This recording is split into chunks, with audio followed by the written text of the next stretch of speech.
quite a bit. Played Leffen, so I still think we can expect pretty big things from him. And I mean, this is the start of hopefully a very special run.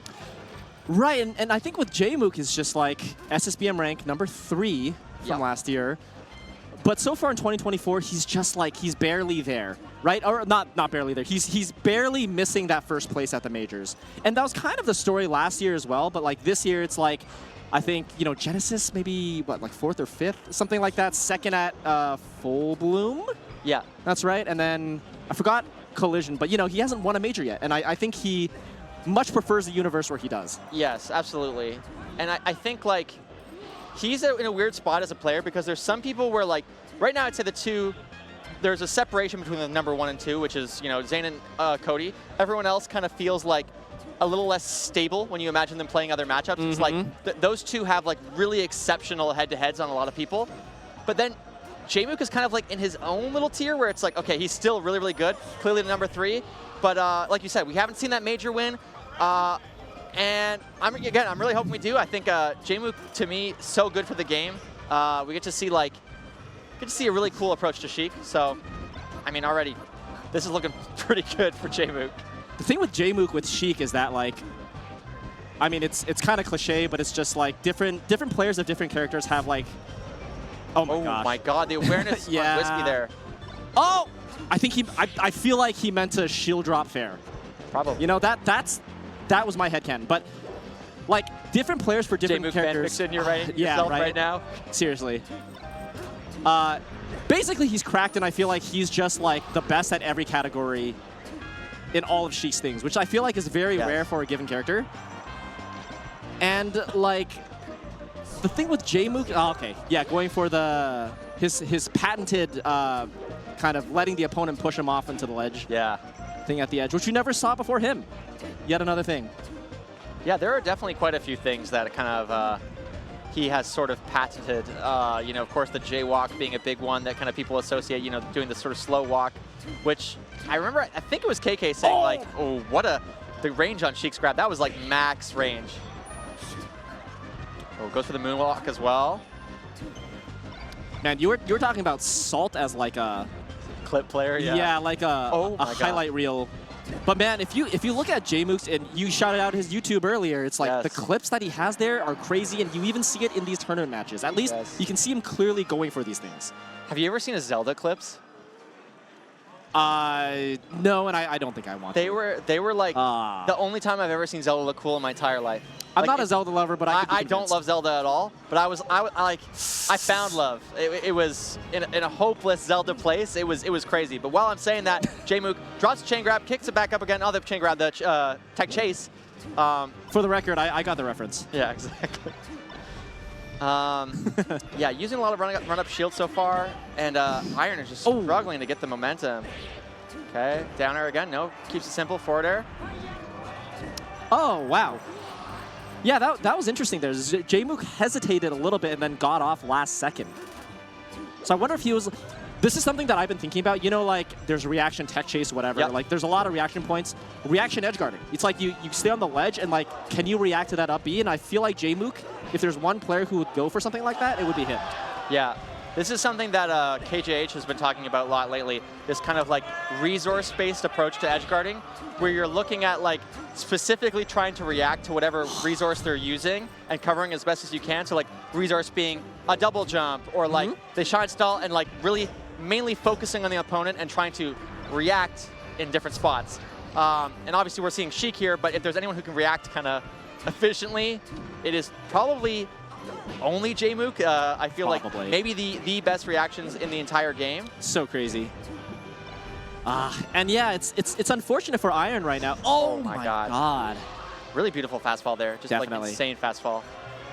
Yeah, going for the edge guard that low without that much time too. But yeah, it's just tough right now because like Iron basically just, okay, let's, and yeah, of course you're gonna get the tech into a reversal. Did you just grab there, you think? Like what? Yeah. It's not something that's not techable. Probably just back throw. That's what I'm thinking, like grab and back throw. Or you like jump through back air. I mean, whatever. But that's a tough situation. Great STI there. Gets the STI even. But you know, Iron, again, this is someone who like impressed me in January, but just playing a different caliber of player right now. Man. Yeah, it honestly like shuts you up every once in a while, right? You just watch and you're like, ah. It's tough. It is tough. Like, I don't know what I would do against that. One of the things, too, that's fun to think about is that, like, so I was saying this earlier as well, prior to when we hopped on, talking to Moki about Moki working on the Sheik matchup. We've also seen Mango in his series Spacey Jam. Spacey Jam. Talking about how he has accepted that he was bad at Sheik. Like, he's like, I didn't want to admit that I wasn't very good at it. And one of the reasons why he's kind of had to challenge that, it's not just Jmook, but Jmook is a huge part of it, where, like, if you mess up versus Jmook, you're going to die. And, like, as good as Plup wasn't, like, having these, like, one-hit conversions every single time. They were both kind of scrapping, playing to Mango's strengths. And so Mango has had to kind of adapt to that. And it's, you know, it's not just Mango, it's people like Moki. So him, Spark, Crudo, really doing a good job in pushing the character in a different direction. For sure, yeah. And I think a lot of people take inspiration from Jmook as well. It always helps when you have like someone like that leading the way, at least to an extent. But, man, okay, Iron finally getting the stock. Even that was a bit of a gamble. Like earlier, should have just gotten up and up smashed, ate a bunch of % as a result. But, you know, better late than ever. Love the light shield to get the F tilt.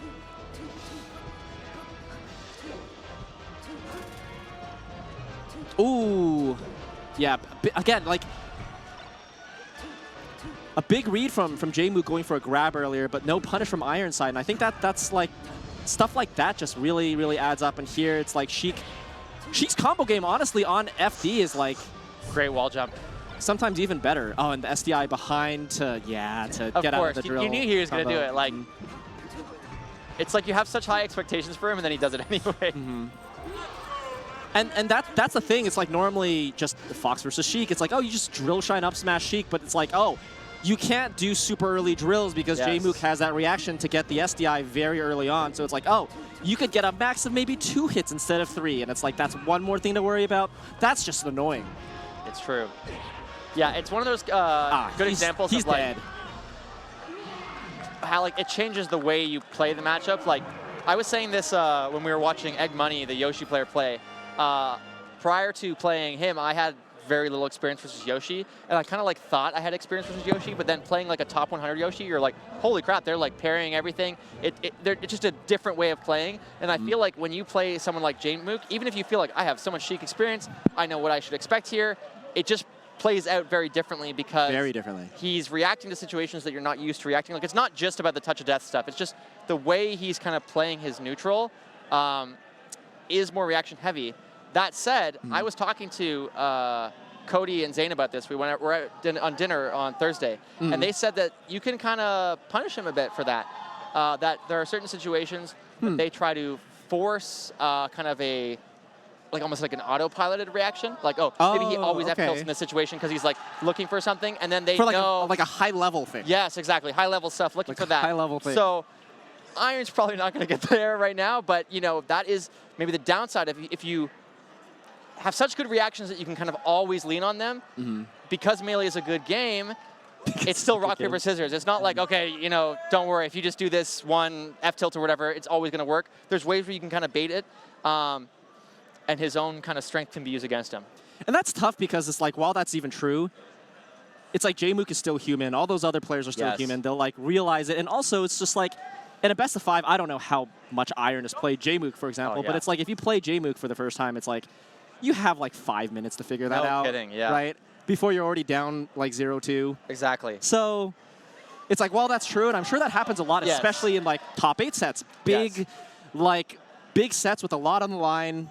You're manipulating each other with those type of things, but it's like, for something like this, it's not. Literally almost no experience, very little time. That's very hard. No, it's totally true. I just bring it up for the larger kind of matches to come, because I think it's easy to view that strength purely in a positive way, which it is. It is purely positive, but there's still ways where it kind of like, when something is so good that it becomes over-centralized in your mind, that can be a weakness. So, and that's the meta. Yeah. That's the meta at large. Yeah. Right? With Slippy and everything, it's just... I'm kind of curious what our next match is. I think on our side we also have. Okay, HBox is playing Elliott. someone. Oh, okay, we're so not getting HBox Elliott. That's happening at the quad. That's fine. I mean, Oh, he just wait. took a stock. It's 2-1 against Elliott. Oh, you're okay. That's wow. Yeah, it's 2-1. Elliott up 1 stock, so 4-3 on Yoshi's story. HBox gets the rest. Elliott gets a rest punish. Okay, down air into down tilt attempt. HBox has to shield before the down tilt. All right. Good DI from HBox. Really gets out good of the DI. shrine combo. And then HBox just back airing on the bottom of Yoshi's story, just getting a couple hits there. Oh, that was another down air. Elliott misses opportunity. Up air. It's gonna That's do it. gonna kill Oh. because HBox has shit DI. God damn it. I mean, that's the HBox special. But HBox is gonna do something goated right now. Oh. So one thing to mention here, besides the fact that Elliott has beaten